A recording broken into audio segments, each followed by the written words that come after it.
Assalamualaikum warahmatullahi wabarakatuh. Salam sejahtera untuk kita semua. Perkenalkan, nama saya Yohanes P. Kumagaya, SEMM, NUPTK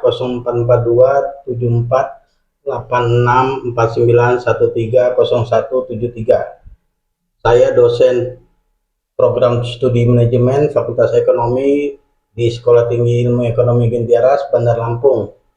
Atas berkat dan rahmat Tuhan Yang Maha Esa, saya diberikan kesempatan pada hari ini untuk menyampaikan pernyataan diri dosen dalam unjuk kerja Tridharma Perguruan Tinggi atau disingkat PDD UKTPT, khususnya pada bidang pengajaran mata kuliah studi kelayakan dengan bobot 4 SKS pada semester 7 dengan persyaratan lulus mata kuliah kewirausahaan. Mata kuliah ini adalah membahas konsep prinsip teknik menganalisis kelayakan suatu usaha atau proyek bisnis sebelum dijalankan. Pembelajaran ini mencakup berbagai aspek seperti gambaran umum studi kelayakan bisnis, analisis pasar, bauran pemasaran, aspek teknis dan produksi, aspek manajemen dan sumber daya manusia, serta aspek keuangan yang meliputi perencanaan dan evaluasi investasi. Selain itu, mata kuliah ini juga mengkaji aspek hukum politik, ekonomi, sosial, dan lingkungan atau AMDAL, analisis arus kas perusahaan, serta konsep persaingan dalam dunia usaha. Mahasiswa juga dibekali kemampuan melakukan analisis kelayakan usaha dan investasi, memahami dinamika pasar melalui analisis penawaran dan permintaan, serta melakukan peramalan penjualan atau forecasting. Pada akhir pembelajaran ini, mahasiswa diharapkan mampu menyusun dan mempresentasikan proyek studi kelayakan bisnis secara komprehensif, sistematis, berbasis data sehingga dapat menjadi dasar pengambilan keputusan dalam pendirian maupun pengembangan usaha. Kemudian CPL Prodi mata kuliah studi kelayakan bisnis atau capaian pembelajaran lulusan terdiri dari CPL 1 mampu menunjukkan sikap profesional, etis, dan bertanggung jawab dalam menyusun studi kelayakan bisnis dengan mengintegrasikan nilai Pancasila dan etika bisnis dalam setiap aspek analisis kelayakan usaha. Yang kedua, CPL 2 mampu menguasai konsep dan pemikiran manajemen dan bisnis dalam dinamika lingkungan bisnis global dan pemecahan masalah.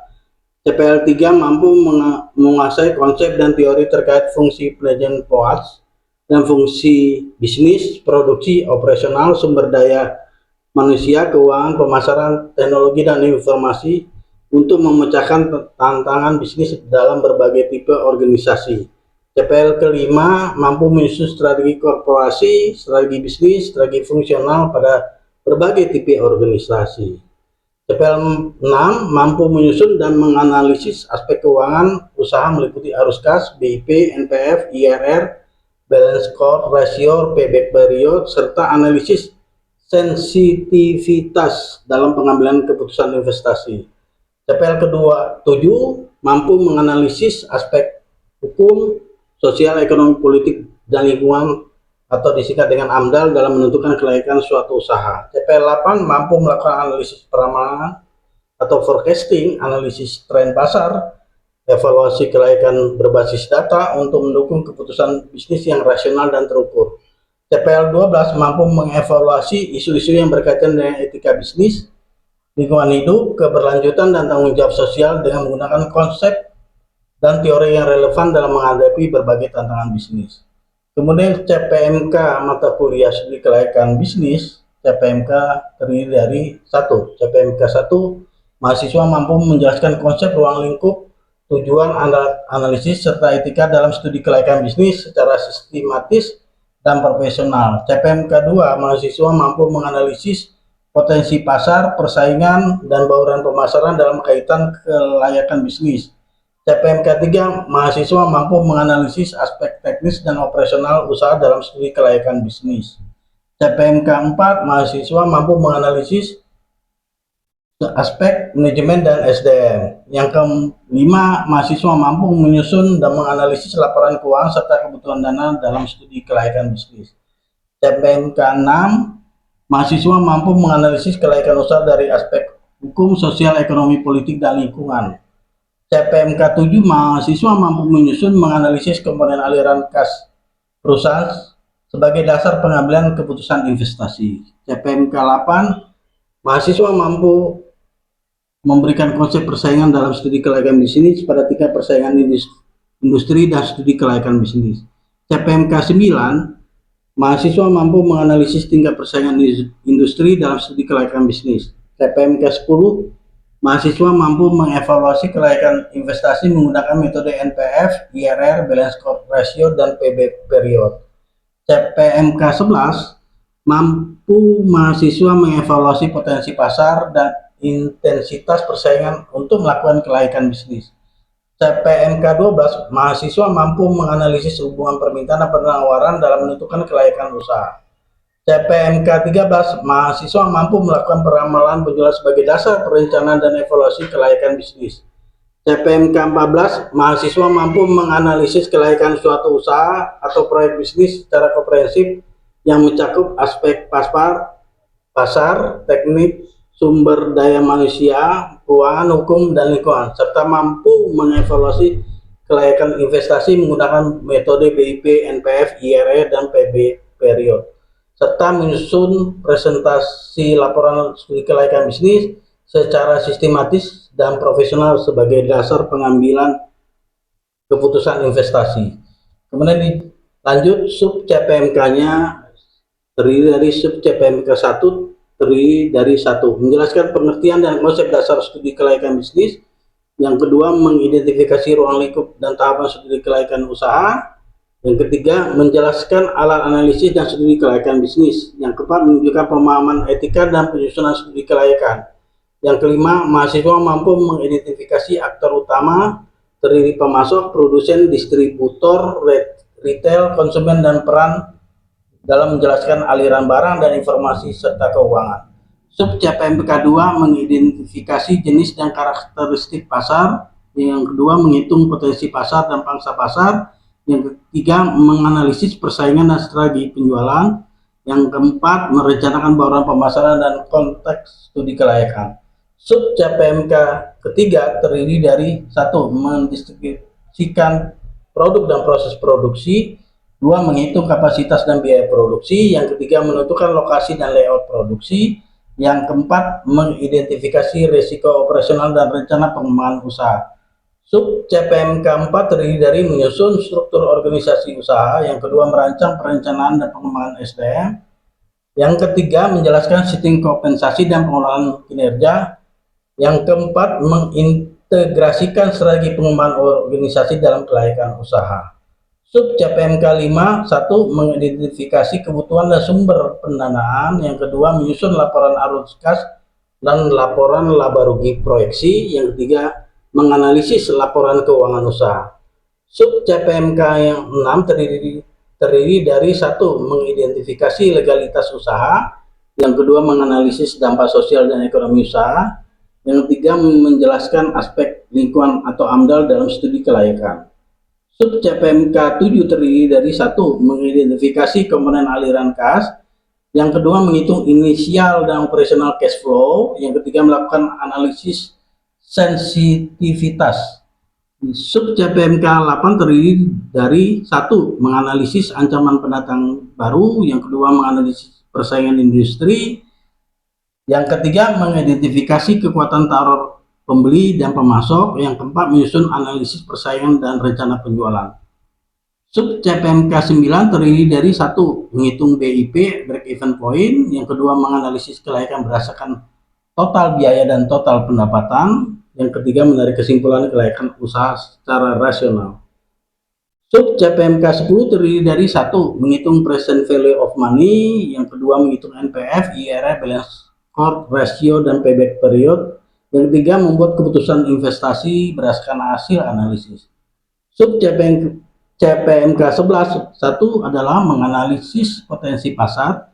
Yang kedua, menghitung market share. Yang ketiga, mengevaluasi intensitas persaingan. Sub CPMK 12 adalah 1. Mengidentifikasi faktor yang mempengaruhi permintaan dan penawaran. Yang kedua, menganalisis keseimbangan pasar. Sub CPMK 13 terdiri dari 1. Menjelaskan konsep forecasting penjualan. Yang kedua, menghitung proyeksi penjualan menggunakan metode sederhana. Yang ketiga, mengevaluasi hasil forecasting sebagai dasar pengambilan keputusan. Sub CPMK terakhir yang ke-14 terdiri dari 1. Analisis kelayakan usaha, analisis investasi, yang ketiga menyusun dan presentasi laporan SKB. Bentuk pembelajaran studi kelayakan bisnis ini terdiri dari 2, luring dan daring. Di mana luring tatap muka bentuknya adalah kuliah interaktif dan diskusi studi kasus, analisis kasus nyata dan diskusi kelompok, workshop perhitungan dan simulasi, misalnya menggunakan BIP, NPF, dan IRR. Praktek penyusunan laporan dan presentasi, pembelajaran berbasis project atau project based learning PJBL dan project based learning PBL, simulasi desain dan produksi dan analisis bisnis. Bentuk yang kedua, daring atau online, dilakukan melalui pembelajaran berbasis LMS dan video pembelajaran, forum diskusi dan refleksi online, upload tugas seperti mind mapping, laporan analisis pasar, file Excel, perhitungan keuangan, kemudian kuis, serta evaluasi online. Kemudian kolaboratif learning berbasis platform digital. Kemudian kriteria penilaian dalam mata kuliah studi kelayakan bisnis ini ada beberapa aspek, yaitu aspek kognitif atau pengetahuan, ketepatan konsep dan teori, akurasi perhitungan dengan menggunakan BIP, NPF, IRR, dan payback period, ketepatan analisis menggunakan contoh analisis pasar, keuangan, dan kelayakan usaha. Aspek keterampilan yaitu kemampuan analisis studi kasus, kemampuan menyusun laporan kelayakan bisnis, kemampuan presentasi dan argumentasi, dan ketajaman analisis data dan pengambilan keputusan. Aspek sikap yaitu kejujuran dalam menyusun laporan, objektif dalam analisis, etika bisnis, dan tanggung jawab akademik.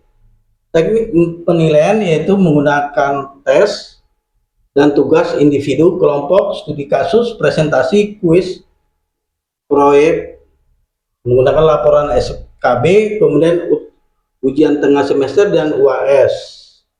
Proporsi nilai yang ada di LMS di Sekolah Tinggi Ilmu Gintiaras yaitu terdiri dari 1.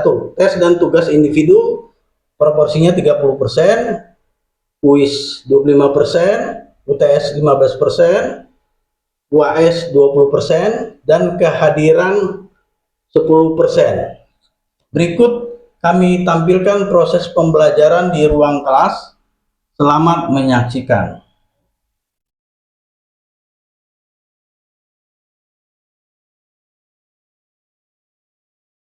Pagi rekan-rekan mahasiswa.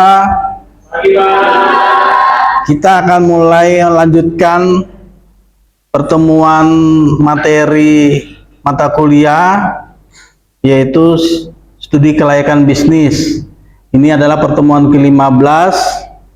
Nanti kita akan merangkum dari bab 1 sampai 14. Sebelum kita lanjut ke materi, kita lakukan barcode presensi di LMS kita, Edilink. Silahkan, boleh.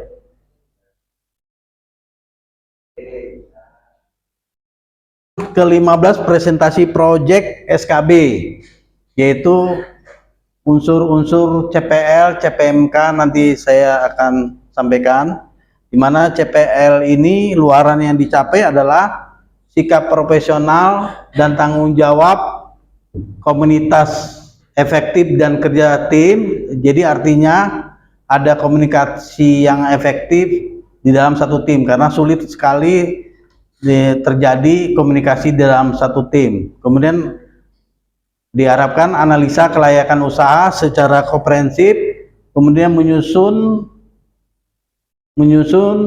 dan mempresentasikan laporan SKB. Nanti dipersilakan kelompok yang akan mempresentasikan laporan SKB-nya. Kemudian CPMK-nya adalah mampu bekerja sama dan berpikir kritis di dalam satu tim. Jadi diharapkan anggota-anggota itu bisa kerjasama dan menganalisa secara kritis. Kemudian yang berikutnya tadi sudah saya sampaikan, dapat menganalisa kemudian mempresentasikan hasil studi kelayakan secara profesional, yaitu ada dasarnya, datanya akurat, kemudian menggunakan rumus yang telah kita pelajari. Sub CPMK-nya analisa kelayakan usaha menggunakan analisis pasar, teknis, SDM, keuangan, hukum, nanti kalau ada hukum, lingkungan. Kemudian analisis investasi bisa berupa BIP, NPF, IRR, dan payback period.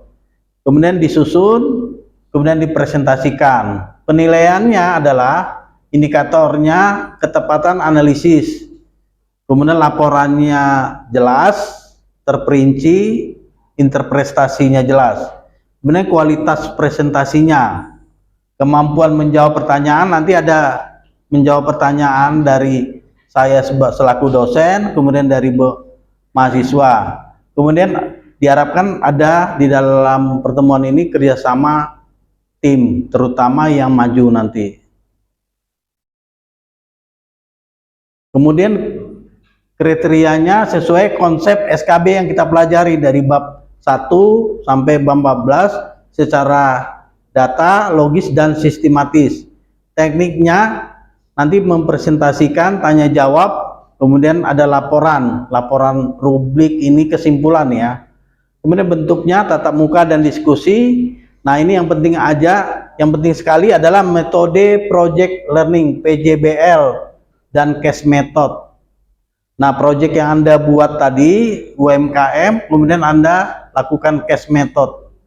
Secara luring yang kita laksanakan sekarang adalah presentasi kelompok dan di kelas, diskusi dan tanya jawab. Kalau daring online, kita mengupload ke LMS maupun Syakat Gentiaras. Tetap melakukan diskusi dan revisi tugas.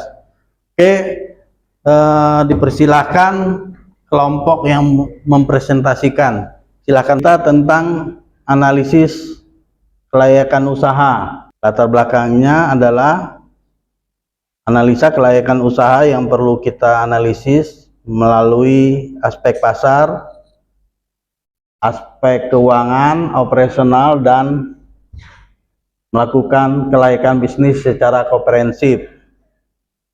Nah, ini ada contohnya UMKM menggunakan UMKM kopi, lokasinya di kampus dan perkantoran, targetnya adalah mahasiswa dan karyawan, produknya variasi es kopi. Kemudian kita lakukan analisa pasar dengan cara kita mengetahui pasar, berapa potensi pasar kita. Kalau diumpamakan 3.000 orang, potensinya 40%, sehingga kita mendapatkan 1.200 pelanggan dengan mengkonsumsi, bahwa dengan mengkonsumsi kopi itu menjadi gaya hidup. Kemudian melakukan permintaan, kita analisis dia melakukan permintaan tinggi di area strategi. Oleh karena itu, langkah berikutnya kita menggunakan operasional usaha. Yang melakukan operasional usaha itu adalah pembelian bahan baku, produksi, penjualan offline maupun evaluasi stok. Kemudian pemasaran kita analisis dengan menggunakan 4P, produk, price, place, promotion, dan ya 4 itu ya, promotion. Ada contoh-contohnya, silahkan dilihat.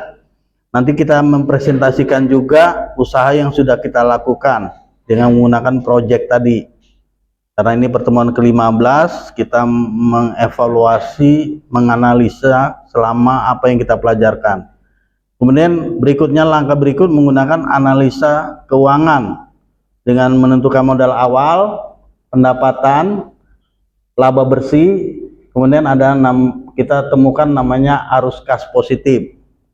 Kemudian BIP, kita menggunakan rumus BIP sehingga kita bisa tahu hasil BIP kita. Kalau di sini kita umpamakan sekitar 500 cup per bulan.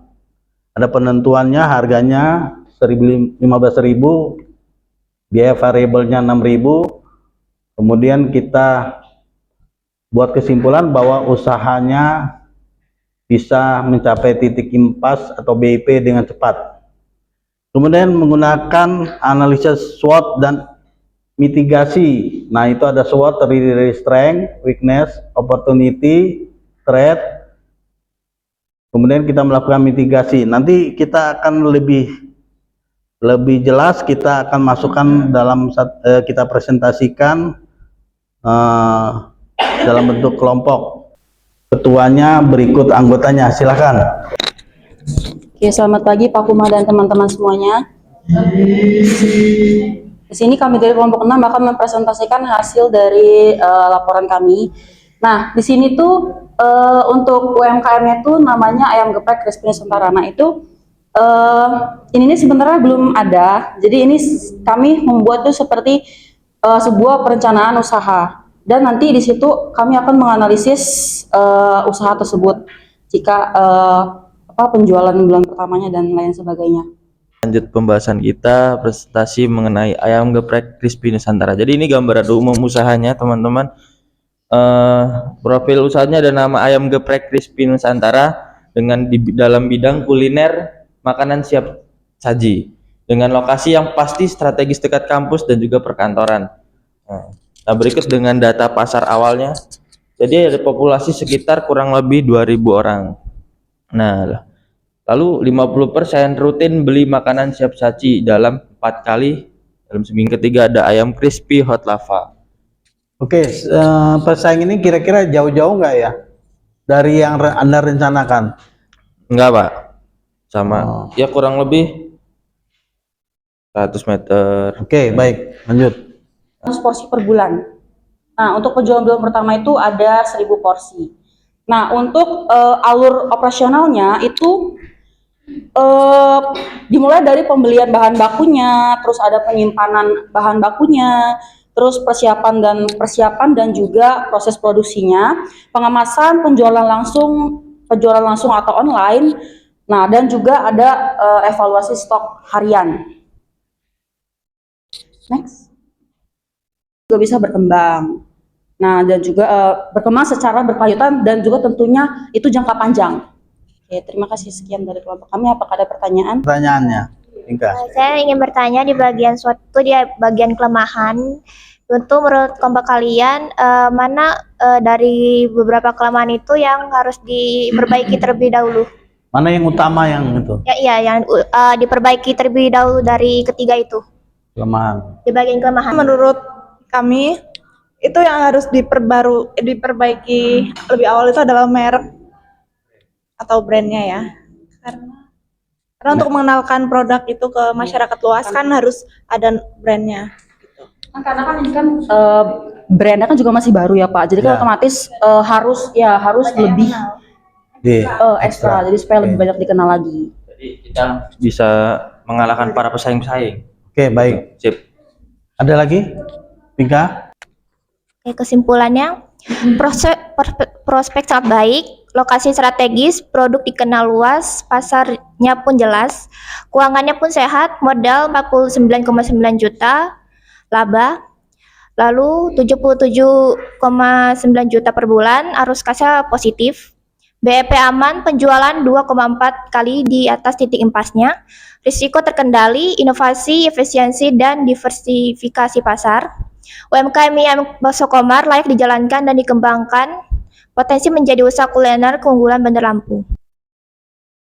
Sekian proses pembelajaran mata kuliah studi kelayakan bisnis, program studi manajemen telah dilaksanakan dalam ruangan kelas. Terima kasih.